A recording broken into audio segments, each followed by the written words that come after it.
What is the dumbest reason someone got mad at you? 1. A teacher threw me out of class in high school when I answered a question correctly after she thought I was sleeping in class. Still bothers me to this day. Screw you, Mrs. Forrester. This teacher actually made me publicly retake a test that I made too high on and obviously cheated. Because I never paid attention in class, I retook it and made 100%. To this day, like one of the top 5 things I'm most proud of. Also, my Latin teacher once went on a rant in front of the class about me doing well on tests, despite blatantly not putting any effort in. 2. My ex-girlfriend and I were both sick. I was napping while she was studying. This was back in college. I wake up and she is giving me the silent treatment, her method of being upset with me. Apparently I somehow offended her while I was asleep. Ridiculous. I later found out that she had come over to me while I slept and blew her nose or coughed and I did not wake up or show concern. Seriously, she would get upset at me for things I had no control over. Eventually we got sick of each other during these arguments and broke it off a day after Valentine's Day. I couldn't deal with such immaturity. 3. This total stranger at the bus stop. He sneezed and I said, "Bless you." He replied angrily, "That wasn't a sneeze, it was a cough." I said, "Sorry, I thought it was a sneeze." And he yelled, "Well, it wasn't." He was angry out of all proportion. 4. A guy yelled that kid stole my phone. I met him once. At my house. At a party I threw. He loses his phone. In his eyes that meant I stole his phone. Except when he told his friend that I stole his phone, he did it by texting him using the phone he claimed I stole. LOL, that took me for a ride when it first happened. 5.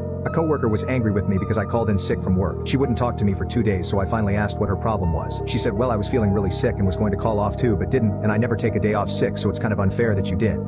Yeah, not how it works, Becky. 6. I had plans one particular night and my 2 closest friends asked if I was busy. I told them I had plans that night but could do something the next day. They proceeded to throw a fit because I refused to cancel my plans. I was already on the way there, and our argument resulted in us not talking for a weekend. This situation was recurring, but I usually gave in. I realized how much better off I was without the burden of people who got jealous, offended, or whatever they were easily, and have talked to them sparingly since. 7. My wife occasionally wakes up mad at me based on something I did to piss her off in her dreams. 8. My ex got mad at me that I didn't get her a birthday card while we were in the car on the way to Nashville for the weekend for her birthday. Needless to say, that relationship didn't last much longer. 9. Because I naturally remain calm and logical during arguments. The more heated the other person gets, the calmer I am. It's infuriating to people, and I am often the victim of people intentionally being very rude and hurtful to try and get a rise out of me. 10. I'm driving around with my best friend and I realize she is fuming. I have no idea why she is pissed at me. I get pissed at her for being pissed. We get to her house and we are slamming doors and sighing exaggeratedly. Finally she yells, "Why are you pissed at me?" "Because you are pissed at me." Yeah, we both thought the other person was mad for no reason when really we both were. 11. My ex would always try to make me jealous and angry. Whenever she succeeded, she got mad that I was jealous and angry.